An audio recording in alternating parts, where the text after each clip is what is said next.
Good morning my dear students, कैसे आप सभी। स्वागत है आप सभी लोग का टी विद केमिस्ट्री के ऑनलाइन प्लेटफॉर्म पर। आई होप आप लोग एनर्जी से भरे होंगे और बिल्कुल ही तैयार होंगे नीट के पीवाईक्यू को फोड़ने के लिए। तो आज का जो सेशन है दोस्तों, वो नीट वालों बच्चों के लिए है। आज हम लाए हैं हेलो एल्केन्स और हेलो एरीन के सवाल नीट वालों सिर्फ आपके लिए।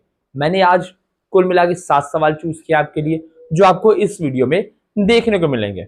मैं कोशिश करूंगा कि आपको काफी इजी वे में समझा पाऊं चीजों को, ताकि आप जो है इस टॉपिक को अच्छे से समझ पाए।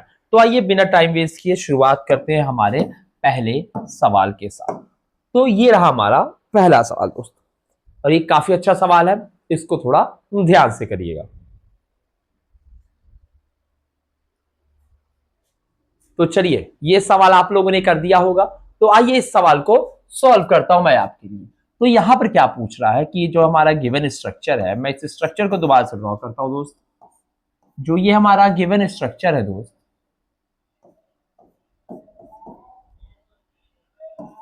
वो कुछ ये ऐसा दिखता है दोस्त।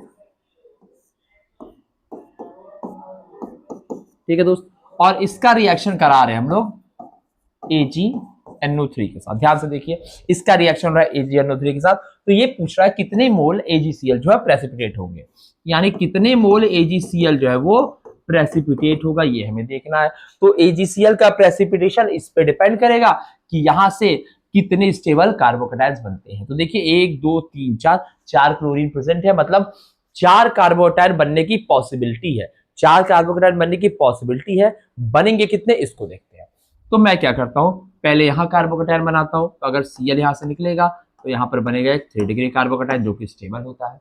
अगर Cl यहां से निकलता है, तो यहां बनेगा एक बेंजाइलिक कार्बोकेटाइन। ध्यान से देखिए दोस्त, यहां क्या बनेगा, बेंजाइलिक कार्बोकेटाइन, जो कि ऑब्वियस है बहुत ज्यादा स्टेबल होता है। लेकिन अगर Cl यहां से निकलता है तो कार्बोकेटाइन हमारा फिनाइल रिंग पे बनने वाला है, और यह कार्बोकेटाइन बहुत ज्यादा ही अनस्टेबल होता है दोस्त। तो मतलब यहां से तो नहीं होने वाला है हमारा क्लोराइड आयन का लिबरेशन। वहीं अगर यहां से देखें तो यहां पर डबल बॉन्ड पे जैसे ही निकलेगा, डबल बॉन्ड पे कार्बोकेटाइन बनेगा, यानी कि हमें यहाँ पर विनाइलिक सिस्टम पे कार्बोकेटाइन देखने को मिल रहा है, यानी हमें विनाइल कार्बोकेटाइन देखने को मिल रहा है, और ये भी हमारा स्टेबल नहीं होता। यानी 2 Cl तो यहाँ से सिस्टम को छोड़ के नहीं जाने वाले हैं, तो यहाँ के बच्चे दो ही क्लोरीन जो है, 2 ही क्लोराइड आयन जो वो सिस्टम को छोड़ के जाएंगे। इसका मतलब यहाँ पर जो x की वैल्यू होगी वो होगी 2, यानी कि 2 मोल जो है AgCl का प्रेसिपिटेशन होगा इस रिएक्शन में। क्लियर होगी बात, नोट कर लीजिए। आई होप करता हूं सवाल आपको समझ में आ गया होगा, इसको आपने नोट कर लिया होगा। तो बढ़ते हैं दोस्तों आज के सेशन के अपने दूसरे सवाल की ओर। ये रहा दोस्त अगला सवाल आपके लिए, इसे बहुत ही आराम से सॉल्व कीजिएगा। तो आई होप ये सवाल अब तक आपने सॉल्व कर लिया होगा। तो ये जो हमारा सवाल है, ये रिसेंट ईयर का ही पूछा हुआ सवाल है। तो आइए इसको हम सॉल्व करते हैं। पूछ रहा है कौन सा सबसे अच्छा प्रिफर्ड मैकेनिज्म है प्योर एल्काइल क्लोराइड को बनाने का। दोस्त मुझे तो लगता है कि ये सारे ही जो मेथड्स है उनसे आप एल्काइल हैलाइड बना रहे हैं, तो इससे से प्योर कौन सा है, प्योर है दोस्तों ये तीसरा मेथड। ध्यान से देखिए, इसमें जो HCl है ये भी सिस्टम को लीव कर दे रहा है, और जो SO2 है ये भी सिस्टम को लीव कर दे रहा है, क्योंकि दोनों ही हमारे गैसेस स्टेट में बनते हैं। और जब ये दोनों हमारे जो प्रोडक्ट्स है वो अगर सिस्टम को लीव कर दे रहे हैं, तो जो प्रोडक्ट हमें चाहिए वो हमें पूरा का पूरा सॉल्यूशन में मिलेगा दोस्त। तो ये सबसे ज्यादा प्रेफर्ड मेथड होता है प्रिपरेशन ऑफ एल्काइल हैलाइड का, फिर एल्काइल क्लोराइड का। तो इसका ऑप्शन हो जाएगा सी दोस्तों। काफी अच्छा आसान सा सवाल था दोस्त, और अगर आप लोगों ने मेरे पूरे सेशंस किए होंगे, आप लोगों ने मेरे पूरे लेक्चर्स देखे होंगे, तो मेरे ख्याल से इस क्वेश्चन को करने में आपको 1% भी दिक्कत नहीं आएगी दोस्त। चलिए बढ़ते हैं अपने अगले सवाल की ओर, उससे पहले आप इसे नोट कर ले।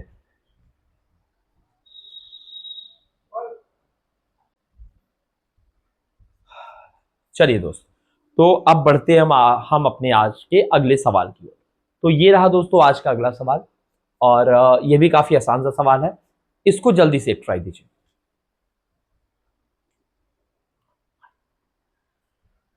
चलिए दोस्त, तो मेरे ख्याल से ये सवाल आपका हो चुका होगा, और फिर से मैं एक बात आप लोग से कहना चाहता हूं, ऑर्गेनिक, जब भी आप ऑर्गेनिक केमिस्ट्री पढ़िए, जब भी आप ऑर्गेनिक रिएक्शन से डील कीजिए, तो मेरी एक बात आप लोग हमेशा मानिएगा कि आपके दिमाग में सेट की पूरी जानकारी होनी चाहिए कि किस रिएक्टेंट से किस रिएक्टेंट पे कौन सा रिएजेंट एक्ट करता है तो क्या प्रोडक्ट बनता है।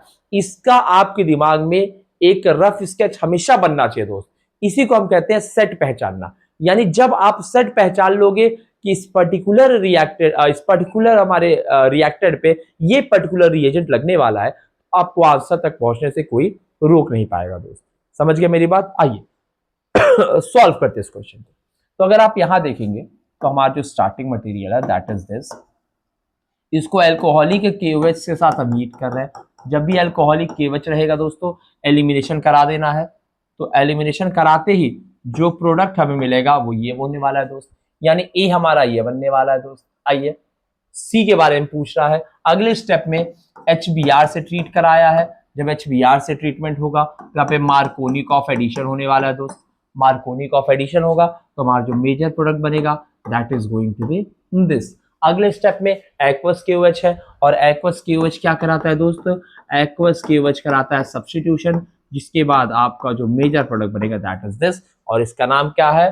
प्रोपेन-2-ऑल। तो अगर कहीं आपको प्रोपेन-2-ऑल दिख रहा है तो वही हमारा आंसर हो जाएगा दोस्तों।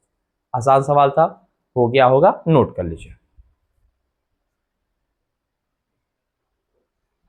चलिए दोस्तों, ये सवाल आप लोगों ने नोट कर लिया होगा। अब बढ़ते आज के अपने अगले सवाल की। तो ये रहा अगला सवाल दोस्त, इसको जो है जल्दी से एक ट्राई दीजिए। तो चलिए दोस्त, ये काफी ही एक अच्छा सवाल है, और मुझे लगता है ये बहुत ही जनरल अंडरस्टैंडिंग का भी सवाल है। ये भी आप लोग का आसानी से सवाल हो जाना चाहिए था। तो हमें क्या देखना है, ये कैसा एग्जाम्पल है? बेंजाइलिक हैलाइड है, एराइल हैलाइड है, एलाइलिक हैलाइड है या विनाइलिक हैलाइड है। सबसे पहले ध्यान से देखिए, जो CH यहाँ लगा हुआ, जो हैलोजन यहाँ लगा हुआ है दोस्त, ये किसी डायरेक्ट बॉन्ड के डायरेक्ट कांटेक्ट में नहीं है। और जब ये डायरेक्ट कांटेक्ट नहीं, मतलब जब ये हैलोजन किसी sp2 कार्बन से नहीं लगा हुआ दोस्त, इसका मतलब विनाइलिक हैलाइड तो आंसर होने ही नहीं वाला है। अब देखिए, ये हैलोजन जिस कार्बन से लगा हुआ है, ये जो आपका कार्बन है ये sp3 हाइब्रिडाइज्ड है, लेकिन उसके बगल में जो कार्बन है दोस्तों, वो आपका कहां चला गया? ये कार्बन आपका sp2 हाइब्रिडाइज्ड है। तो जब भी एक sp2 हाइब्रिडाइज्ड कार्बन के बगल में एक sp3 हाइब्रिडाइज्ड कार्बन होता है और उससे हैलोजन लगा होता है, तो ऐसे को हम कहते हैं आपका एलाइलिक हैलाइड। क्या कहते हैं दोस्त? Allylic halide. यानी ये जो एग्जांपल है ये है एलाइलिक हैलाइड का एग्जांपल। समझ में आ गया दोस्तों? लिख लीजिए इसको। चलिए, तो होप करता हूं ये सवाल भी आपने कर लिया होगा। तो अब बढ़ते हैं आज के सेशन के अपने अगले सवाल की। तो अगला सवाल ये रहा स्क्रीन पे दोस्तों, ये भी काफी अच्छा सवाल है, इसको जरूर से करने की कोशिश कीजिएगा। और मैं ये बात जानता हूं कि जितने लोगों ने भी मेरी क्लासेस की हुई है, जितने लोगों ने भी मेरा सेशन किया हुआ है, वो इन सारे सवालों को तो चुटकियां बजा के सॉल्व कर देंगे। इतना आसान सवाल है दोस्त। चलिए ट्राई कीजिए इसे। आइए दोस्त, चलते हैं। कुछ नहीं था इस सवाल में। इस सवाल में बस आपको ये सोचना था कि मुझे सिलेक्शन किसका करना है, मुझे ग्रिग्नार्ड बनाना कहाँ है, क्या मुझे ग्रिग्नार्ड यहां बनाना है या मुझे ग्रिग्नार्ड यहां बनाना है। अगर आप इतना सा खेल समझते हैं तो आप इस क्वेश्चन को तुरंत कर लेते। तो देखिए दोस्त, यहाँ पर हमारे पास दो बॉन्ड है, लेट्स से कार्बन और ब्रोमीन की बॉन्ड है, और दूसरा कार्बन और क्लोरीन की बॉन्ड है दोस्तों।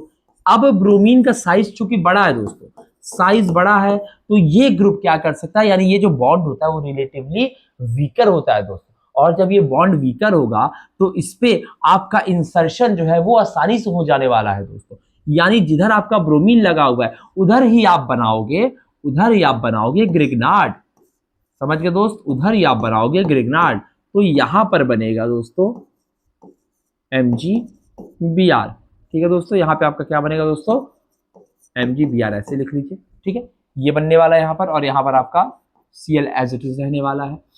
इसके बाद अगले स्टेप में क्या हुआ दोस्तों? D2O का अटैक हुआ है। D2O है D2O। अब क्या हो दोस्त? यहां से इस बॉन्ड का क्लीवेज होगा और ड्यूटेरियम यहां पर जुड़ जाने वाला है दोस्तों। यानी जो हमारा फाइनल प्रोडक्ट आने वाला है दोस्तों, वो होने वाला है, that is going to be this. हमारा जो फाइनल प्रोडक्ट आने वाला है वो ये होने वाला है। कितना ही आसान सवाल था, इसको नोट कर लीजिए। चलिए दोस्तों, तो बढ़ते अपने अगले सवाल की, और उससे पहले एक और चीज याद देख लीजिए, ये दोनों ही 1 1 मोल था, तो 1 1 मोल यहाँ पे देने का कोई सेंस नहीं बनता है। ठीक है, ये चीजें हम तब देखते हैं जब ये रिएक्शन हमारा बैलेंस नहीं होता, पर चूंकि रिएक्शन बैलेंस्ड है और दोनों इक्वी मोलर दिए हुए हैं, मतलब यहाँ पर इससे हमें कोई लेना देना नहीं था। ठीक है दोस्त, आइए इस सवाल को करने की कोशिश कीजिए। बहुत ही आसान सवाल है, ये प्रिपरेशन से सवाल आया हुआ है। होप करता हूं ये भी सवाल आप लोग आसानी से कर लोगे।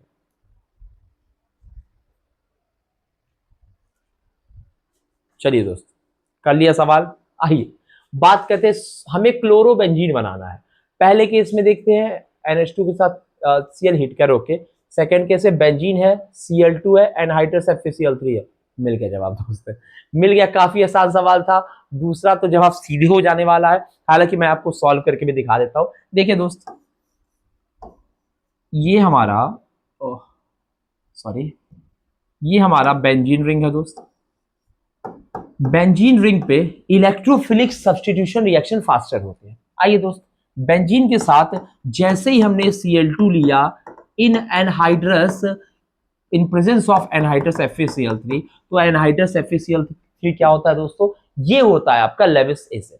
अब लेविस एसिड क्या करेगा, इस Cl2 में से Cl+ as a electrophile generate कराएगा और इस पे Cl+ अटैक करेगा इस बेंजीन सिस्टम पे, और हमें क्लोरोबेंजीन एज अ प्रोडक्ट हमें मिल जाने वाला है। यानी कि ऑप्शन बी जो है वो सही हो जाएगा। इसके मैकेनिज्म्स के लिए आप मेरी क्लासेस की वीडियो देख सकते हो दोस्तों, वहां पर आपको डिटेल में मैकेनिज्म कराया गया है। चलिए दोस्तों, तो अब चलते हैं अपने आज के अगले सवाल की ओर। तो अगला सवाल ये रहा आपके स्क्रीन पर, काफी आसान सवाल है, इसको एक ट्राई दें। चलिए, तो अब इसके आंसर की तरफ हम लोग बढ़ते हैं। तो identify the statement that is incorrect, जो कि इनकरेक्ट है, यानी हमें इनकरेक्ट स्टेटमेंट देखना है दोस्तों। ये पढ़ते हैं, अ racing mixture shows zero optical rotation. बिल्कुल सही बात है दोस्तों, क्योंकि रेसिंग मिक्सचर जो होता है उसमें होता है एक्सटर्नल कंपनसेशन दोस्तों, जिसकी वजह से जो ऑप्टिकल रोटेशन होती है वो जीरो हो जाती है। अगला स्टेटमेंट क्या बोल रहा है, SN1 yields 1:1 mixture of both in H1। बिल्कुल सही बात है, बिल्कुल सही बात है दोस्तों, क्योंकि एक क्या बनता है, कार्बोकटायन बनता है जो कि प्लेनर होता है, तो अप साइड अटैक भी हो सकता है, डाउन साइड अटैक भी हो सकता है। यानी ये भी आंसर, ये दोनों स्टेटमेंट सही है, मतलब ये हमारा आंसर नहीं है। ध्यान दीजिएगा, ऊपर इनकरेक्ट पूछा हुआ है। The product obtained by SN2 reaction of haloalkane having chirality at the reactive site shows the inversion. बिल्कुल सही जवाब है दोस्त, इन्वर्जन तो शो करता है SN2 जब ऑप्टिकल एक्टिव, जब कायरल मॉलिक्यूल प्रेजेंट होता है। तो इसका मतलब आंसर क्या है, आंसर हमारा चौथा है, क्योंकि यहां लिखा हुआ इन एंजियोमर्स आर सुपर इंपोजिबल मिरर इमेजेस। बिल्कुल नहीं दोस्त, सुपर इंपोजिबल नहीं होते हैं, नॉन सुपर इंपोजिबल होते हैं। मतलब जो इसका आंसर होगा वो हमारा ये आंसर होने वाला है, ये हमारे आंसर नहीं होने वाला दोस्त। समझ गए आप? चलिए, तो इसको नोट कर लीजिए, फिर चलते अगले एक सवाल की ओर। आइए दोस्तों, तो चलते हम लोग आज के अपने सेशन के आखिरी, okay okay okay okay okay okay, तो यही हमारे सेशन का आखिरी सवाल था, जो कि पूरा हो गया दोस्तों। होप करता हूं आपने इस सेशन को एंजॉय किया होगा। अब अगली वीडियोस में मैं और भी सारे सवाल लेके आने वाला हूं, जो कि और ज्यादा चैलेंजिंग होने वाले हैं। तो आपको कुछ नहीं करना है, बस चैनल को सब्सक्राइब कर लीजिए, ताकि आप कोई भी इंपॉर्टेंट वीडियो जो है वो मिस ना करें। Thank you.